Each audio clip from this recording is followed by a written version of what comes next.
Hello and welcome to the 779th meeting of the Economic Club of New York. I'm Dambisa Moyo, Vice Chair of the club and Co-Principal at Verska Investments. I am very happy that you're all able to join today, and thank you very much for being here.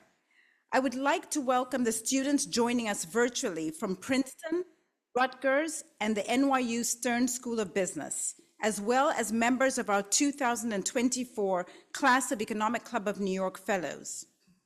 As a reminder, we are currently accepting applications to join this select group of next-gen business leaders in 2025. If you know someone who might be a good fit, you can find the application on our website. The Economic Club of New York is proud to stand as the nation's leading nonpartisan platform for discussion on economic, social, and political matters. For more than 100 years, the club has hosted over 1,000 preeminent guest speakers, contributing to our tradition of excellence. We continue that discussion and tradition today with our guest, General Bryan P. Fenton, the 13th Commander of the U.S. Special Operations Command.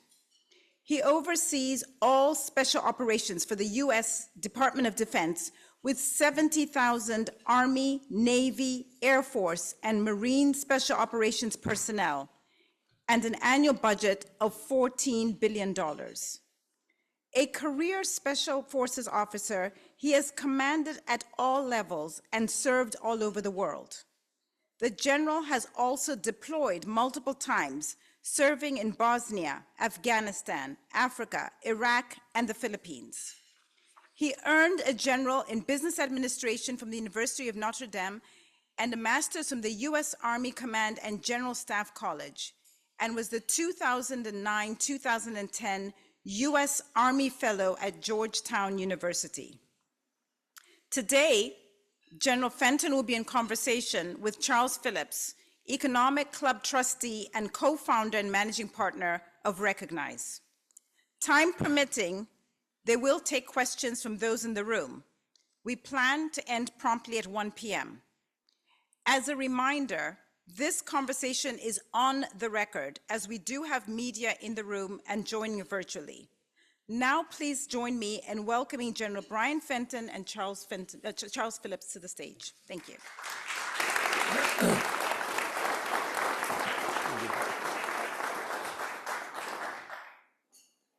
Thanks, Charles. I saw you hopped up there pretty agile. Well, I got to follow you. Good afternoon, everyone. We are very honored to have General Fenton here today, and so much to talk about. Such a unique position he holds in the Department of Defense, so we'll get to all that.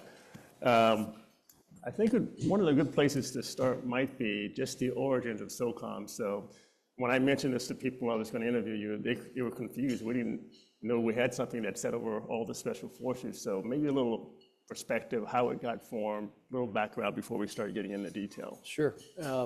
Thank you. And first, just to everybody in the room and everybody that's dialed in, thanks for having us today. Very honored and very much appreciative of the opportunity to come and speak and have a good conversation. And I realize how busy everybody is, but thank you for the opportunity and your time. So SOCOM. So SOCOM's origins, founded by Congress. Congress stood up Special Operations Command in 1987.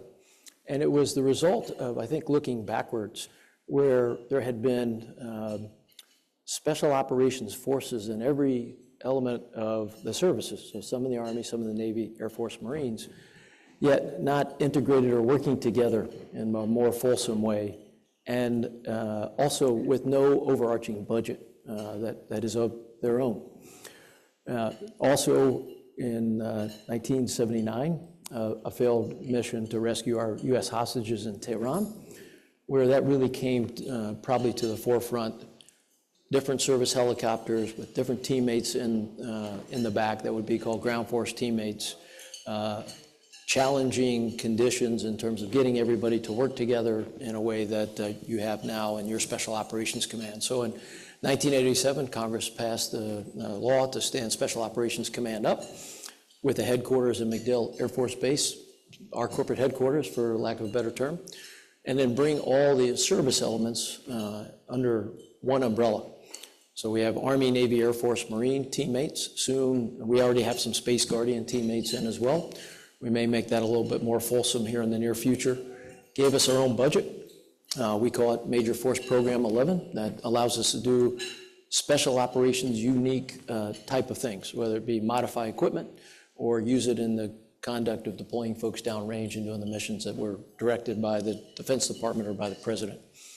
And also with an acquisition executive. So we have the ability to go get our own technology, our own equipment, unlike any of the other combatant commands that are across the globe, as you might see in Indo-Pacific, all the way across through European command. And we're very blessed. It's more like what the services have, the Army, Navy, Air Force, Marines.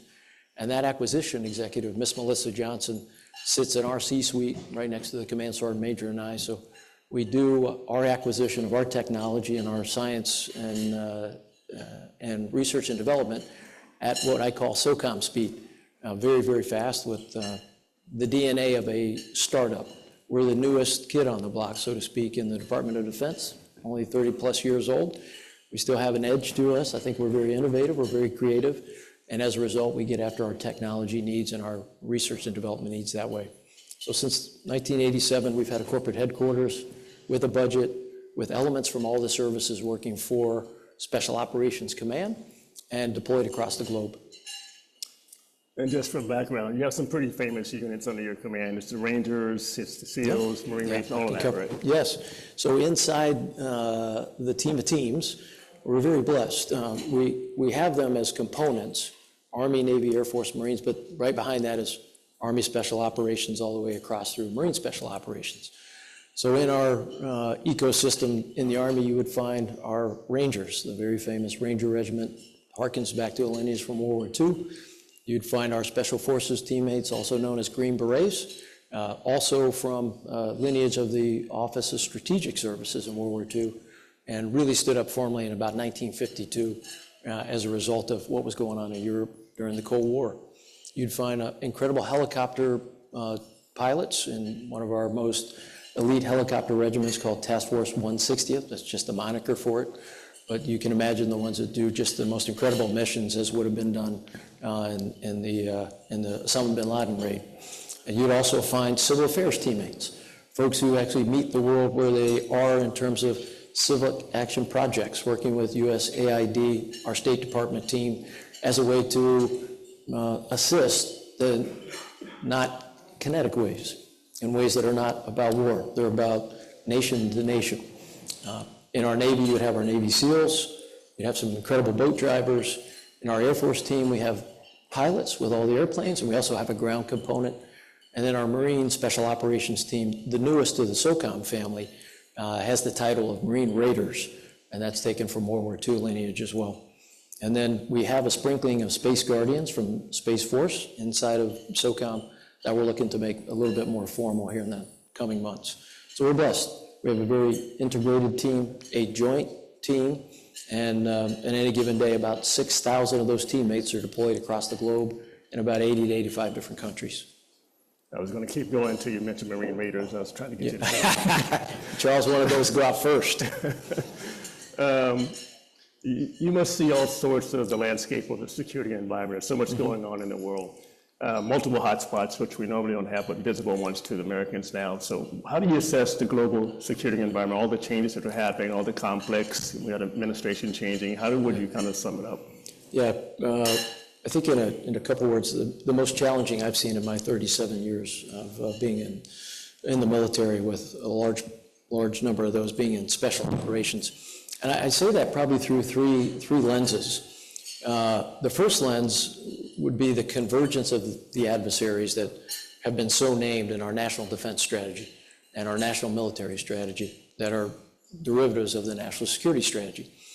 And what I would offer in that is, in singularity, the People's Republic of China has manifested in the military space a very large military presence in the Indo-Pacific, as I think is noted and certainly known by everybody here. At the same time, they've got and diplomatic corps that we certainly assess is all about diplomatic pressurization and combined with economic coercion at times to really turn countries in a different direction from even at times relationships with the United States and other partners and allies that we all have. Then when we think about Russia, look no further than the tragedy at Ukraine. The largest land war in Europe since World War II, going into its third year. The tragedy that unfortunately each night befalls folks in Kyiv or Lviv or even on the front line of troops, and an industrial base that's starting to crank back up again in terms of the Russian side, with armaments and material that are challenging at a speed and a rate that I think not only challenge Ukraine, but certainly challenge the rest of us, and that would be NATO first, as we think about approaches in the future. Right behind that would be Iran. At the center with the regime, we've long talked about the nuclear side. I think now we're talking a lot more about their long-range missiles or theater ballistic missile and their weaponry. And then right behind that is their use of proxies that I imagine everybody in here is certainly following, whether it be Hamas, Hezbollah, the Houthis in Yemen, and Iranian-aligned militias that are in Iraq. At times, almost all the time, posing force posture challenges for our service members downrange, certainly in Iraq and Syria. And then North Korea, if they were ever to have been forgotten for a period of time, they've certainly come back. And I imagine everybody's not is tracking from what's been out in the news, the arrival of North Korean soldiers inside of Russia to add to the Russian capability against the Ukrainians. And that's, certainly a part of the North Korean, I would offer, thought process on top of the nuclear threat that they pose, not only to the peninsula, but to the Indo-Pacific. Where I would add is, in singularity, enough of a challenge, but now we're watching them converge. We talk about a fusion of these adversaries now, and I'll give you the vignette that I like to talk about is, if Ukraine, at the start of the second invasion, was ever fighting Russia, and it was Ukraine against Russia, it's a way different proposition right now. What we see is it's Ukraine against Russia, plus Iran, plus now North Korea, and certainly in material solutions, the PRC. And that's a fusion that concerns certainly not only the Ukrainians and NATO, but certainly the US and our security senior leaders. You can see that as well as it starts to transition in the Red Sea and the Bab el-Mandeb, with the Houthis as proxies to the Iranians, receiving Iranian material solutions. Yet at times, maybe there's an appearance that there may also be some Russian influence as we think about that conversion. So that'd be one set I'd call prism of a challenge. The second prism, folks call it the changing character of war. Maybe we call it the fluid future of warfare. Takeaways, it's going to be very different. And our takeaway is the view we have into the Ukraine effort that's going on right now. When you look at it, if you're on the ground, the trench warfare and the hand-to-hand fighting would resemble much of what folks experienced in World War I and maybe a bit of World War II. But if you look up in the skies, it's 21st century moving into 22nd century type warfare with uncrewed anything. Big drones, little drones, one-way munitions, certainly things you can't see in the electromagnetic spectrum that's knocking these things down. There's the infusion of space and cyber, and not only things in the air that are uncrewed, but certainly on the maritime surface and subsurface. Vessels that have no one in them, either being used for reconnaissance or being used for kinetic effect. And look no further than the fact that Ukraine has been able to put Russian warships to the bottom of the Black Sea, absent a Ukrainian Navy.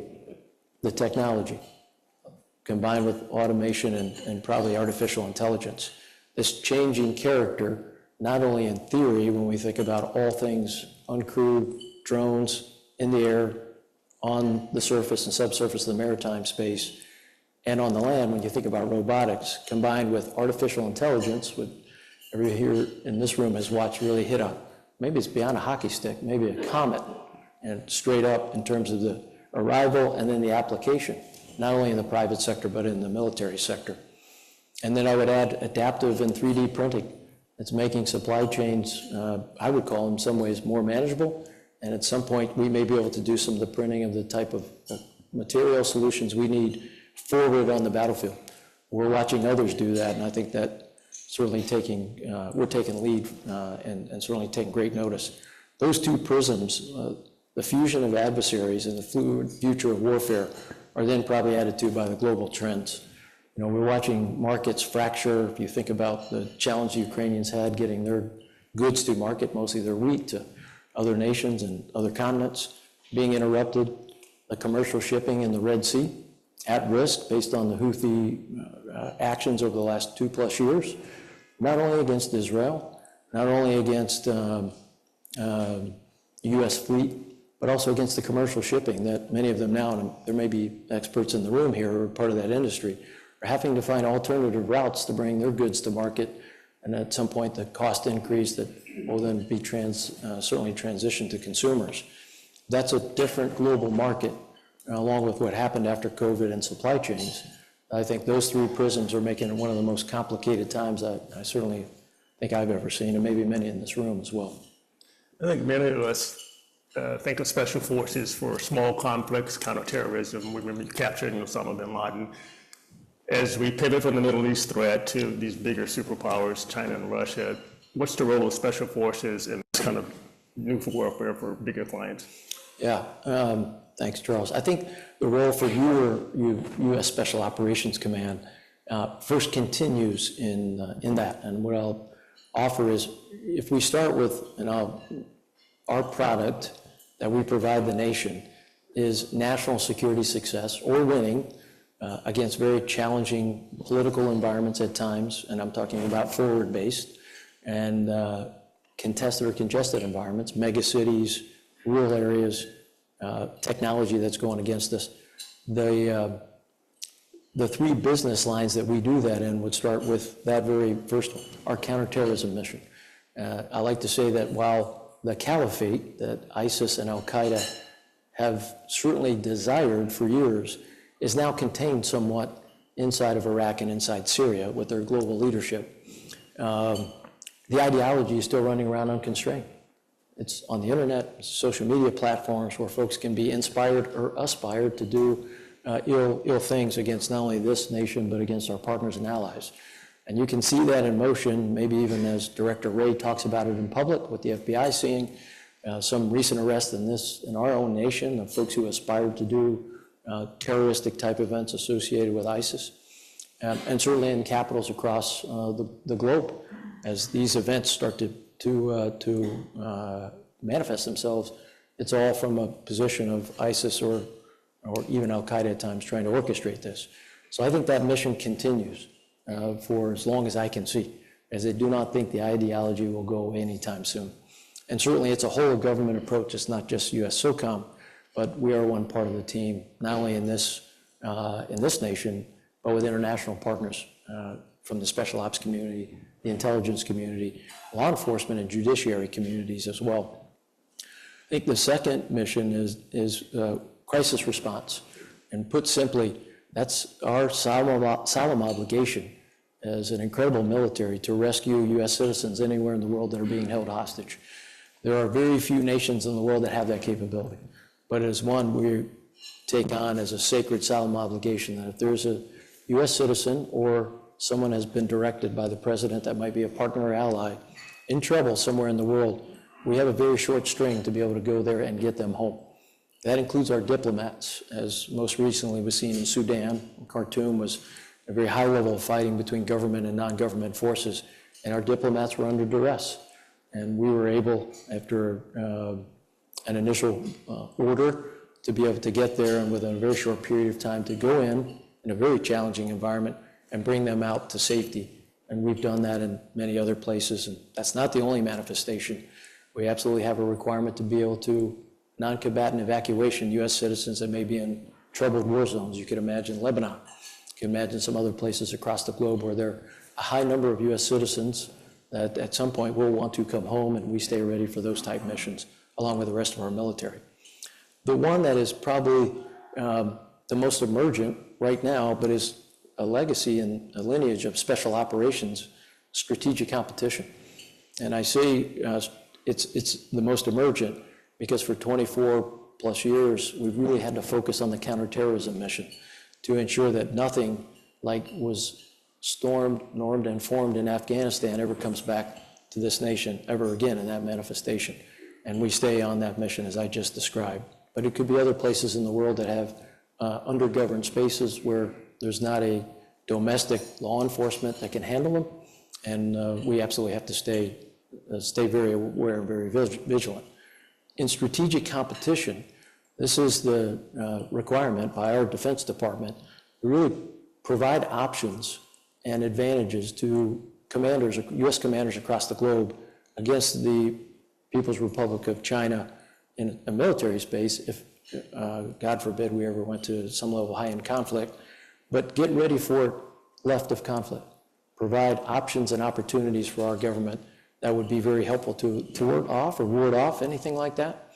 And then to also provide options to our partners and allies in a very special operations unique way, akin to what we were asked to do back in World War II with the OSS. And now in the modern day world, do it with the technology that's we're able to get our hands on, that's afforded to us, and to do it in a way that also provides dilemmas and challenges to the adversaries, such as the PRC, such as Russia, Iran, and North Korea. We call that strategic competition. We are not at war, but there is a sense that those countries are using other elements of their instruments of power, diplomatic, economic, information, and even lawfare.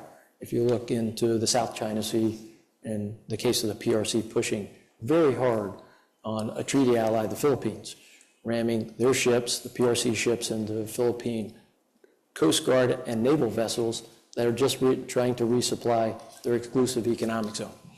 So we see this every day across the globe in various form factors, and what we've been asked to do by the Secretary of Defense in particular, Special Operations, is to really increase our participation in that in a way that we had after World War II and had done for years during the Cold War, providing options for the United States in a special operations unique way, very low-key, discreet, some would call it below the threshold of conflict, or also known as the gray zone. And now that's really back in force. And we add that to those other two missions, and that's probably another reason this is one of the most complex, complicated eras I've seen in my 37 years in the military. Yeah, we were talking earlier, and I think people would be surprised to know how closely you work with the Commerce Department, Treasury, DOJ. Can you talk about some of those relationships and how broad the mission is now? I can. First, I would offer, it really is critical for us as your Special Operations Command to have great relationships with teammates in Commerce, in Treasury. You would expect in the intel community, the IC as we call it, but across the depth and breadth to include even our State Department in a really big way. And what that does, I believe, gives us integrated approaches to solving problems. Everything is not a nail and it needs a hammer.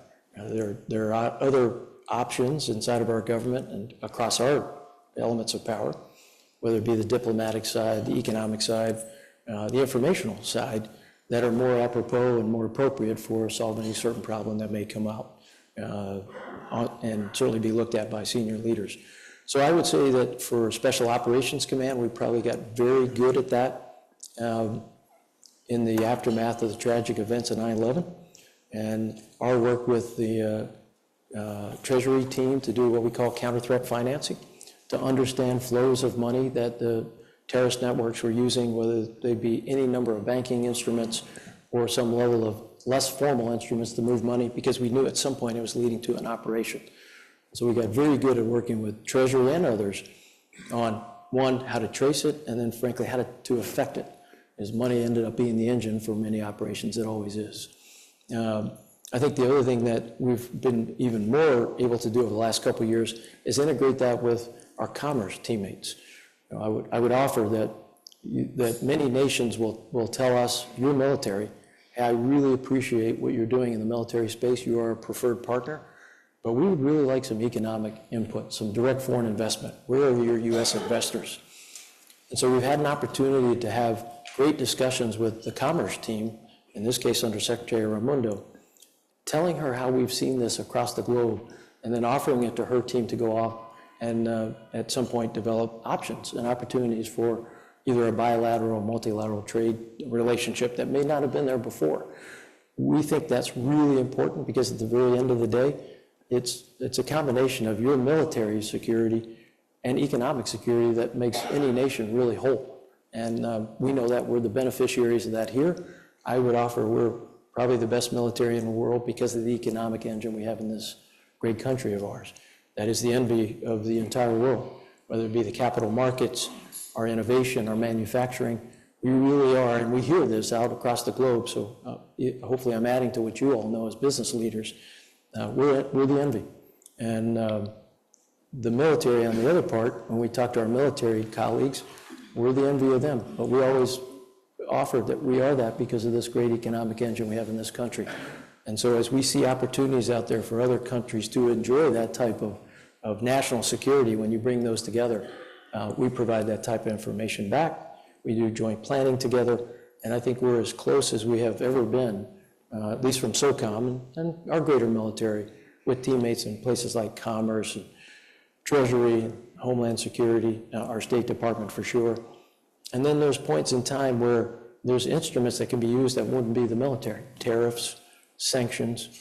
We're able to provide information back as to some point, as through our eyes, whether they're working or not. We may see the world through a different pair of glasses, or we know a baseline in a certain country, and against the backdrop of those sanctions or other instruments, we provide input back to whoever that may be.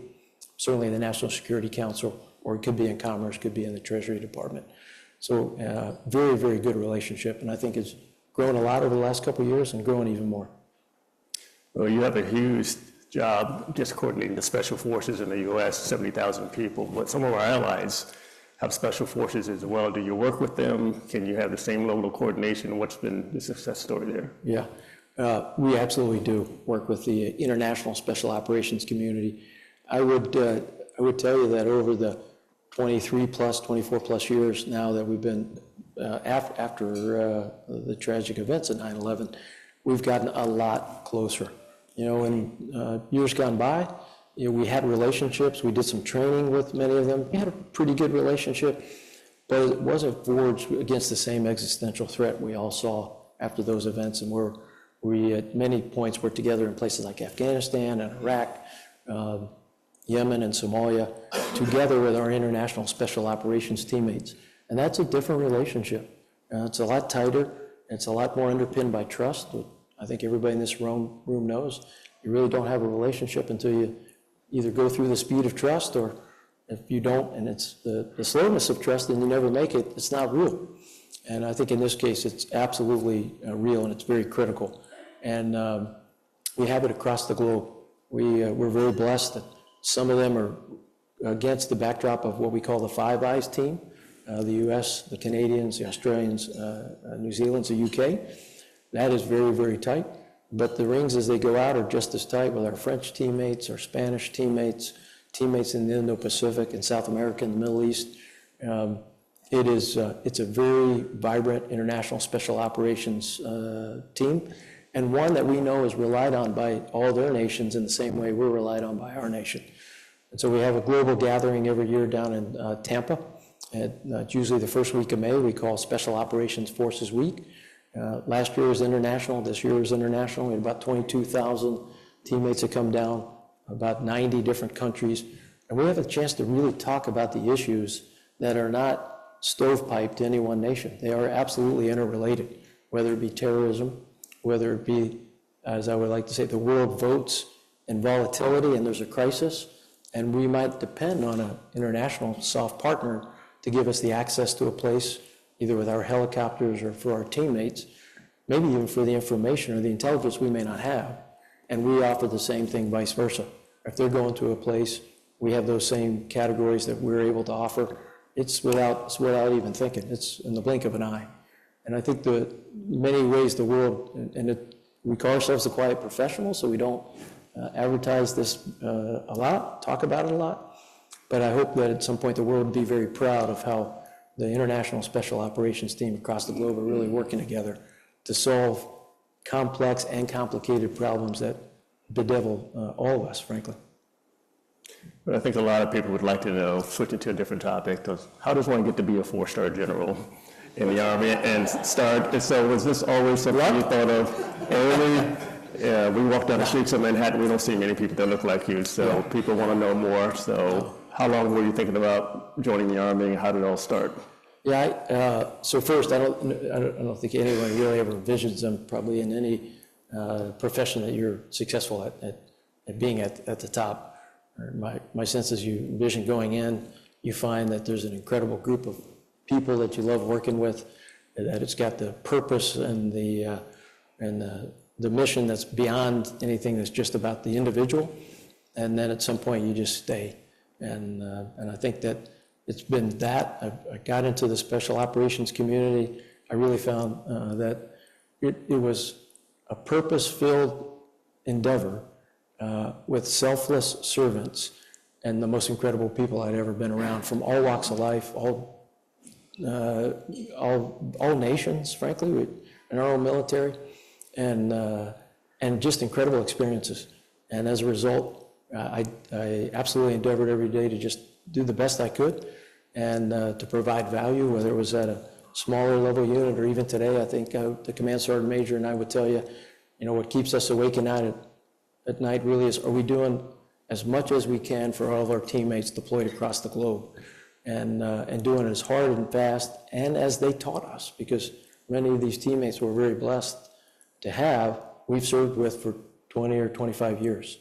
So and then there's probably a whole dose of luck, I imagine there is, and blessings that get you to a point where I'm able, with the Command Sergeant Major, Shane Shorter, who's sitting right here, to give back hopefully more than the ecosystem invested in us as we were coming up, and to make sure that we're giving them the resources, the tools, the guidance, the strategic wins that they crave and they need, and then ensuring that if we can, we help it all get to the point of we win for the nation, no matter what the mission is. No, and I didn't think about that when I wanted to be a football coach. I went to Notre Dame and had a chance to work for Lou Holtz, a football coach very famous at Notre Dame and known across the U.S. And at some point, he actually talked me into a little bit of this military service. He'd had the opportunity to serve in the reserves before he really got into coaching full time, and he talked a lot about what he had learned in the military in terms of discipline, leadership, just people-to-people skills, as it was folks from all across our great nation, all across the world in the military, even when he was there, and that it had him become a different person, even for his 4 years. And after we had those conversations, I got the itch, and as I joined, I found exactly what he was talking about, what others certainly had told me about as well. So I believe Notre Dame plays Army this weekend. Who do you root for? Oh, go Irish. I have to. And, but on any other occasion, go Army. Beat Navy. Yeah, not this year. We'll see. So let's switch a little bit to technology and innovation, because we've talked a lot earlier about autonomous weapons, how that's changing so much, the lack of enough drones manufacturing capacity, and the impact it's going to have on your mission. So number one, I know you've done some things to speed procurement yourself and within your organization. But secondly, how does that replace things that you're already doing, and what's the future of warfare when you look at these sorts of weapons? Yeah, I think it's, the unfortunate and tragic events in Ukraine have given us insights at speed. I think that maybe before, as we were standing back and pontificating about this, we thought we were years in the making. That's not the case. As we've had the opportunity to really be alongside our Ukrainian special operations counterparts, we got to know them in 1994. So after the wall came down, our approach as special operations forces, in this case, special forces, was to go engage, meet the world where it was, and folks who want us to come aboard and have an opportunity to learn from each other. We took it up. We took them up on it, and Ukraine was one. And we had the opportunity since then to really move through a journey with Ukrainian Special Operations Forces on building a non-commissioned officer corps, just like we have in our great military. In fact, the secret sauce in our military is our non-commissioned officers.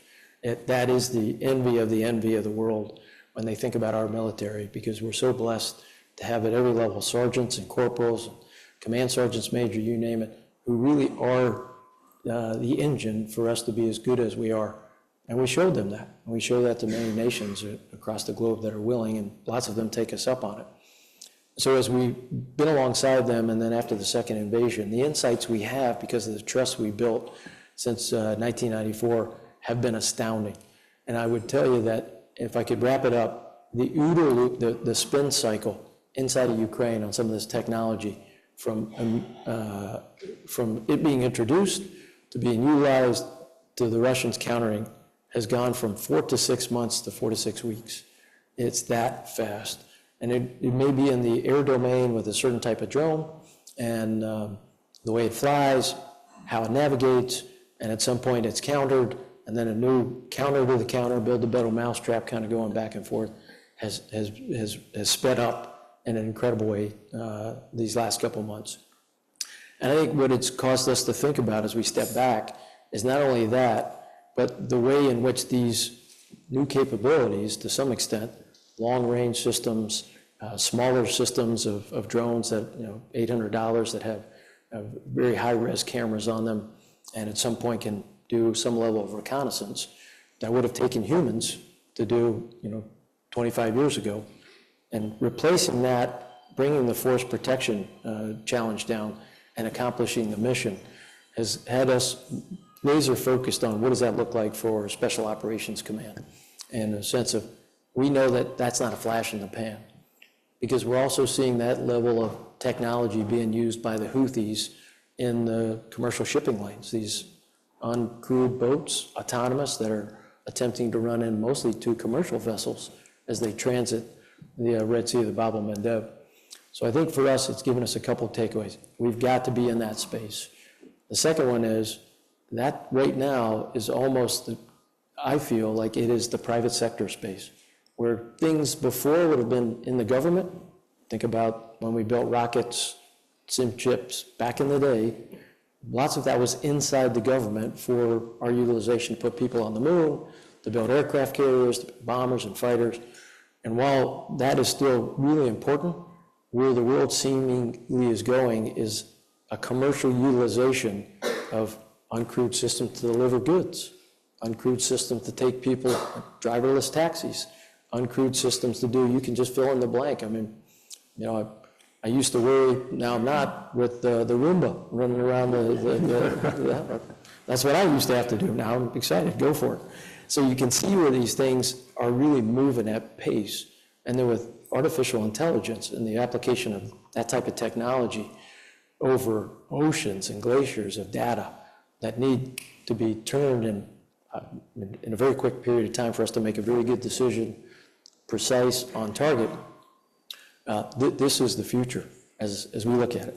Our challenge is that we are absolutely seeing most of that start to arrive and rise in the commercial sector.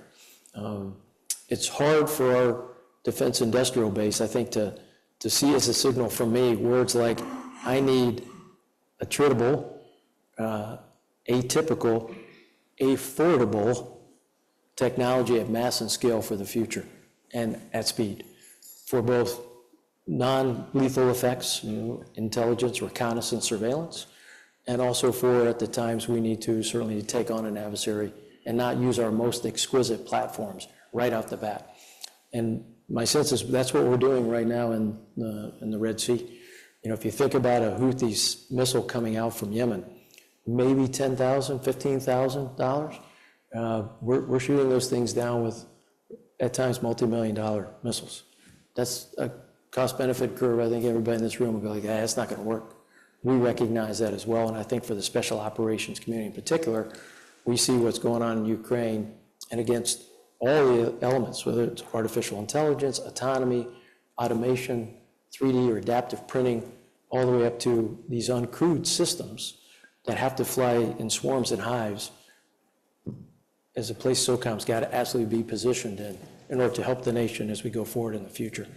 And so we've taken really over the last year and a half, opportunities just like this to talk to that very subject, to the private sector, and visit with either venture capital teams or private equity organizations, or even the smalls and the mid startups that are in this space, whether it be software, hardware, knowledge management, artificial intelligence technology that we can put on our classified and unclassified data.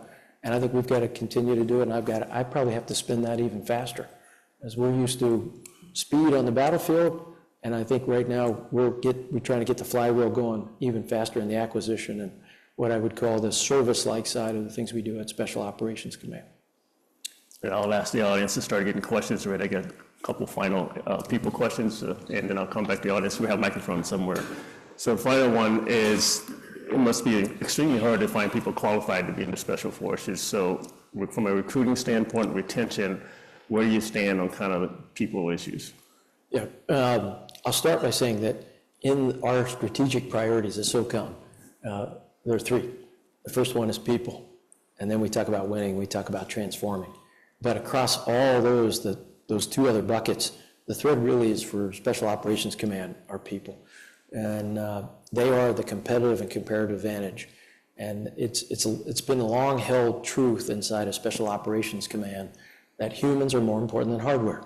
And that was developed decades ago.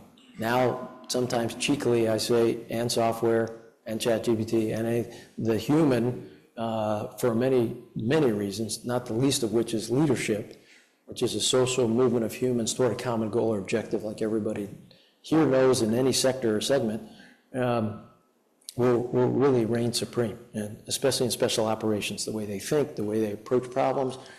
Then we wrap technology around them to make them even better. But we start with what we think is the most incredible competitive advantage in the world, and that's our humans. And we spend a lot of time assessing and selecting and training and bringing them into our organizations, the SEALs or the Rangers or Green Berets or our Marine Raiders. There is a very deliberate and lengthy process to ensure we have the right person who's going into those organizations. Same thing on our human resources, intelligence, logistics. It all has to work together, because every single piece of the SOCOM people ecosystem has got to be as wired for sound and strong as the other, so that we can all do this together, because it all, as everybody here knows, is interlinked.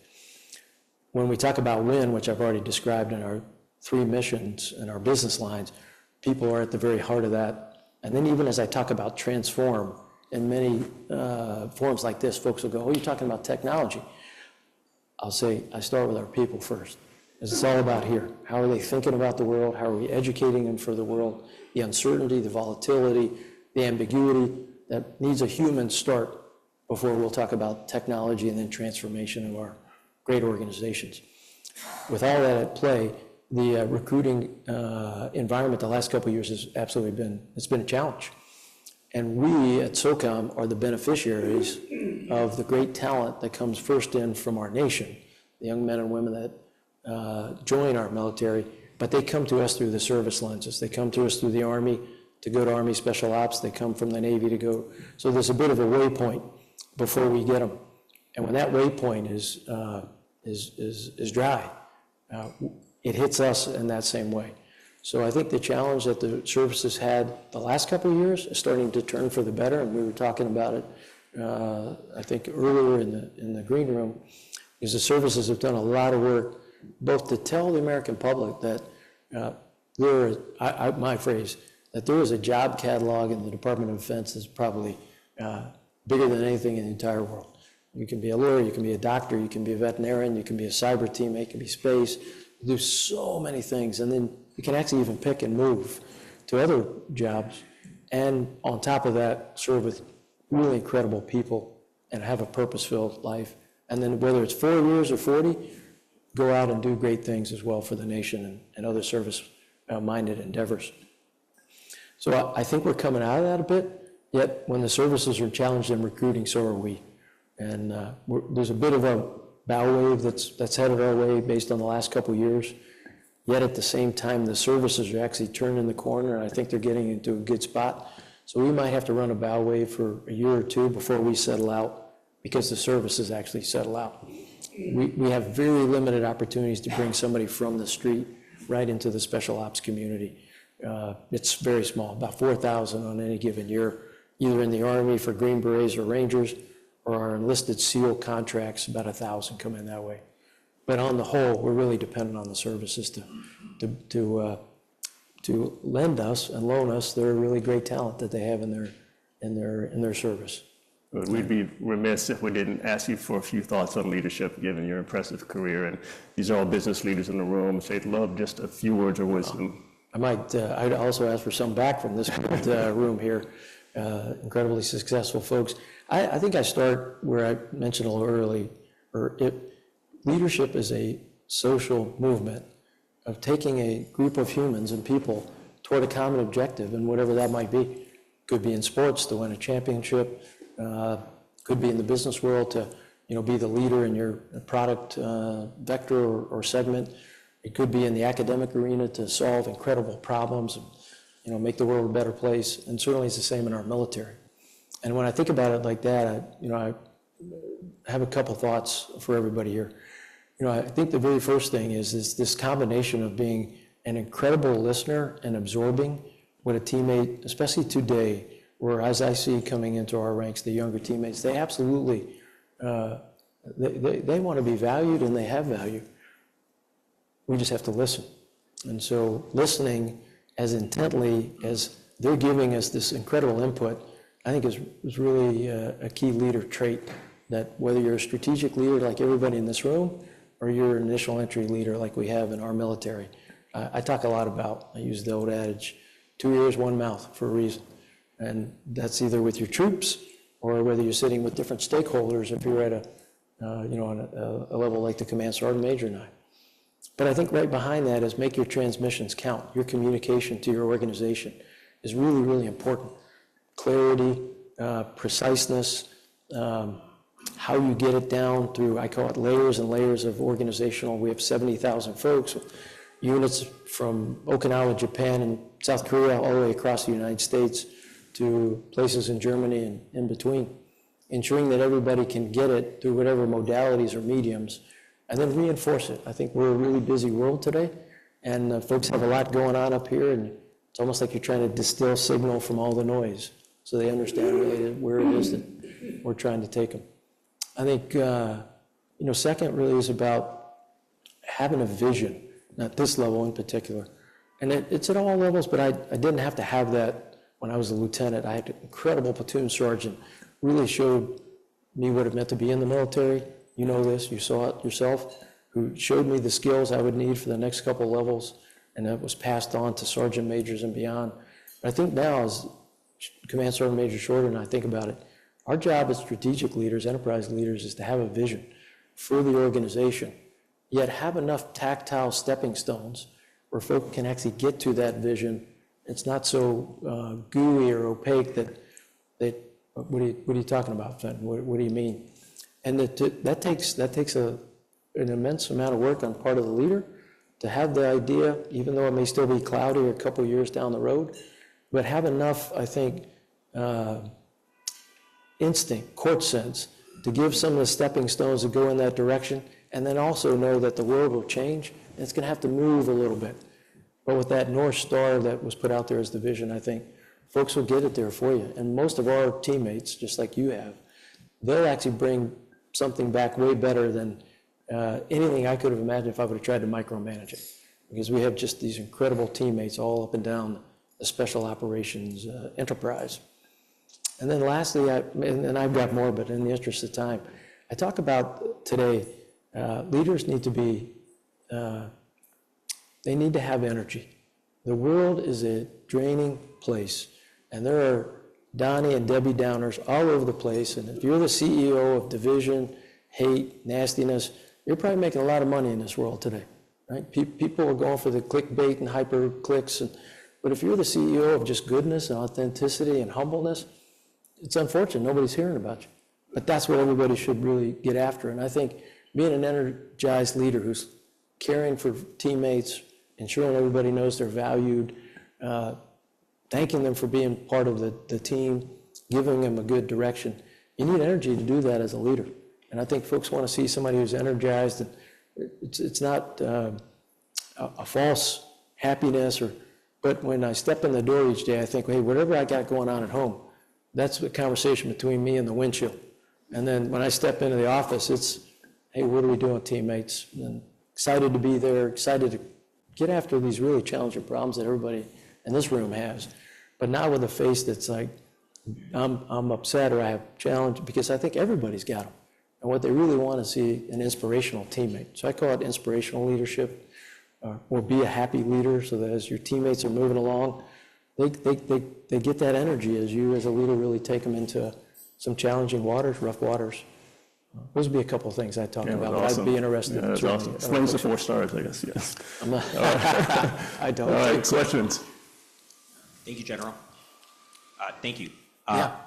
There's been reporting about how the U.S. government has made efforts to counter Chinese efforts to establish a base in Gabon, in part by providing training to local security forces and economic assistance. So my question is that an example of what you were talking about with working with your partners at Commerce and Treasury? And second, when you look at our strategic adversaries and what they have done in the gray zone, what does that make you think we should do to either achieve parity with them or surpass them, or to establish countermeasures or counter capabilities? Thank you.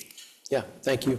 I think your first example is certainly an example of strategic competition. You know, as we have partners and allies across the globe, you know, I would imagine in all cases we'd want a really incredible military connection and relationship with them, as well as an economic, diplomatic, and informational. And so we strive for that everywhere we are. And when we see things coming at them or us that are not that, first and foremost, we feel it's our obligation to tell them that, to ensure that they're able to weave through mis or disinformation about what maybe true intent is, either in that location or others. You know, there are examples aplenty about where we see this across the globe. And I think when folks see that through authenticity and long-time trust and relationships, nations listen, just like we do, to our partners and allies when they come talk to us about things, especially in Special Operations Command. So that is absolutely an example of that. And it's an inner working, not only between, in this case, Africa Command and General Mike Langley and his team, but his interagency team of Commerce and Treasury and other elements that are from our U.S. government. We actually have the same thing. We have a small cell of interagency teammates down at SOCOM that represent Homeland Security, Department of Energy, Commerce, Treasury, USAID, a diplomatic side from the State Department. And each and every day, we're all thinking through those lenses as well in this strategic competition space. And it's phenomenal because all the other departments and agencies have different prisms or optics that they see the world with. But when we put it all together, all those ideas really make a phenomenal way ahead or phenomenal potential outcome. So to your second point, I think absolutely we see what, in the case of either the PRC or the Russians, and in particular in Africa, where Russia's, I would call it, leapt into mis and disinformation in places across the continent. We see that continuing. That is a lever if you think about an approach, and most folks think about warfare in terms of the missiles are flying or there's high-end kinetics. There's probably an approach, the word may not be warfare, may be less than that, a traditional approach or a traditional warfare, where the elements of power are levers in terms of economic, diplomatic, informational, lawfare, and of course your military. But I pulled that one out because I think this idea that we should all be working in terms of economic and military security equals national security is really, really important. And when we see that work in a way I would offer that looks right, the impact, the second and third order consequences are actually phenomenal. And so my sense is that over time, we have to continue to think like that to push back on those that are using those levers quicker and faster than maybe we are, and at some point aren't beholden except to one person, maybe Xi Jinping or Putin, And we've got an incredible interagency team process that really gives us a chance to make sure we look at the pros and cons. And I think we're watching that thing now really start to speed up. And the recognition is because we're watching what's happening across the globe with the PRC and the Russians. Thank you. Take one more before we close up. Yes.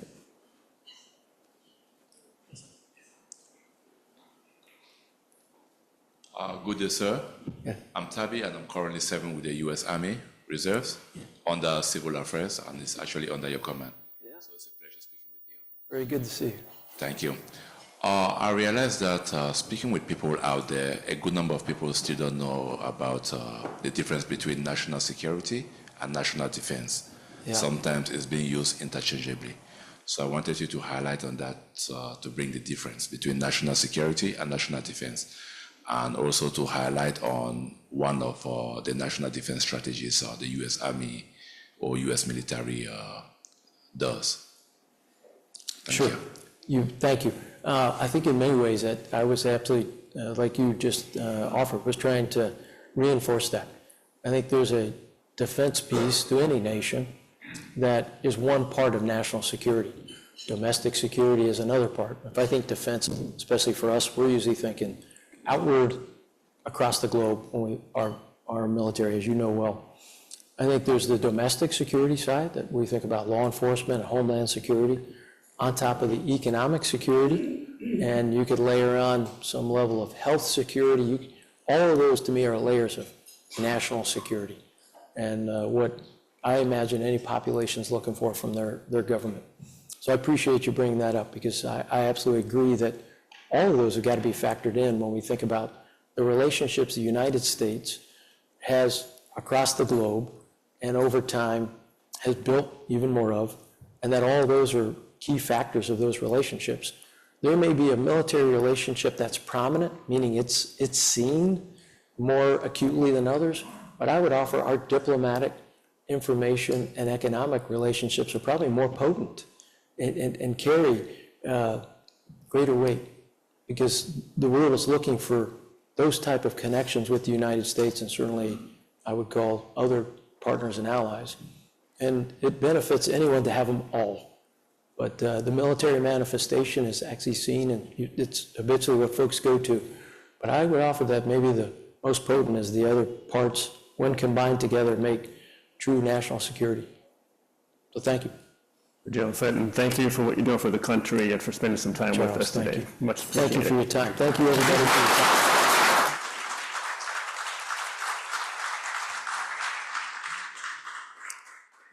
General Fenton, thank you so much for taking extra time to understand better what you do and the important role that you play for the nation. Thank you both for your time today and that insightful conversation. I want to quickly highlight a few more exciting speakers that will be joining us over the next few weeks. This Thursday, the 21st, we will host a luncheon featuring Ken Griffin, the CEO of Citadel. Arkin Group's Jack Devine, a veteran of the CIA, joins us for a webinar on November 25th. And the CEO of animal health giant Zoetis, Kristen Peck, will be here on December the 4th. Keep an eye out on the website and your email for more updates in the coming weeks. And as always, know that you are welcome to invite guests to our events.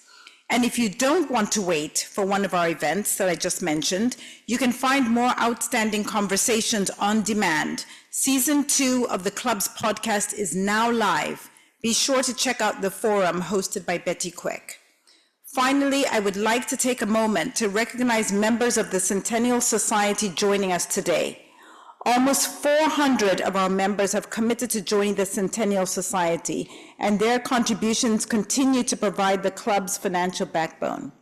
Thank you everyone for joining us. For those participating virtually, we will see you next time. And for those in the room, please enjoy your lunch. Thank you.